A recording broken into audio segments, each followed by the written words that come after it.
सह्याद्रीच्या कुशीत वसलेलं आणि निसर्गाच्या सानिध्यात असलेलं इगतपुरी. पण आज याच इगतपुरीच्या नशिबी थेंब थेंब पाण्यासाठी 10 दिशा भटकण्याची वेळ आहे. उन्हाचा पारा वाढताच इगतपुरीतील डोंगर दऱ्यामधील माता भगिनींना जीव मुठीत धरून डोंगर दऱ्यात पायपीट करावी लागते, ते पण एक हंडा पाण्यासाठी.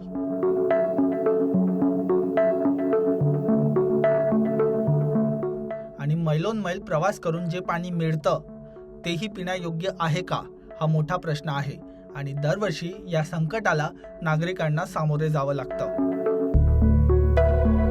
केंद्र सरकारच जलजीवन मिशन हर घर जलची घोषणा देत होतं, पण इगतपुरीच्या दुर्गम भागात हे मिशन केवळ कागदावरच मर्यादित आहे का?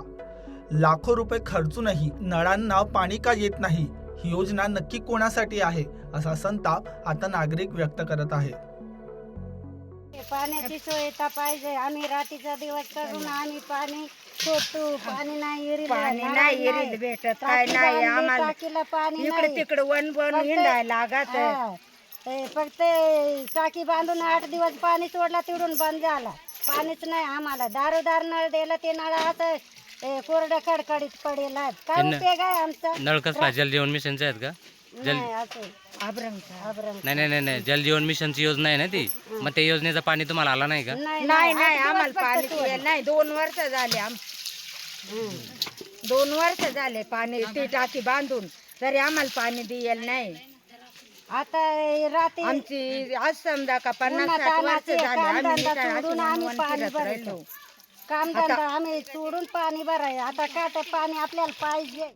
पहाटेपासून महिलांची ही वणवण सुरू होते. डोक्यावर पाण्याचे हंडे आणि पायात चटके देणारा रस्ता, हीच का ती प्रगती? इगतपुरीतील या जनवनवासाला जबाबदार कोण? प्रशासन झोपले की त्यांना लोकांचं दुःख दिसत नाही? पावसाळ्यात कोसळणाऱ्या पावसाचं पाणी अडवण्यात प्रशासन अपयशी ठरलंय. आता टँकरची वाट पाहण्याशिवाय गावकऱ्यांकडे दुसरा पर्याय उरलेला नाही. पण टँकर सुद्धा वेळेवर पोहोचतील याची शाश्वती नाही. तू काहीच उपयोग नाही आमच्यापर्यंत. काहीच आम्हाला पुरवठा होत नाही. तेव्हा आम्ही वरतून तरच किती काढायचा उन्हान तानाचे. ग्रामपंचायत तक्रार करत नाही का तुम्ही? ग्रामपंचायतीपर्यंत गेले, मोर्चे नेले, तरच केले, तरी आमच्यापर्यंत तात्पुरते आम्हाला उलावण्या दाखवता आणि झाले बंद. एक महिना 2 महिना आली टँकर का झाली बंद. निदान टँकर आम्हाला सापांदा होता. एक टँकर आली तर ती सांगते मला नाही, दुसरी सांगते मला नाही. मग आम्हाला स्वरूपी पाणी पाहिजे. आमची बाळा गोपाळा बारीक ते कुठं जातील उन्हान तानाचे? आमच्या सुना म्हातारे आतावर आणतील इडून तिडून. आमच्या सुना कुठं जाणार? बारीक पोराटा आमची पिढी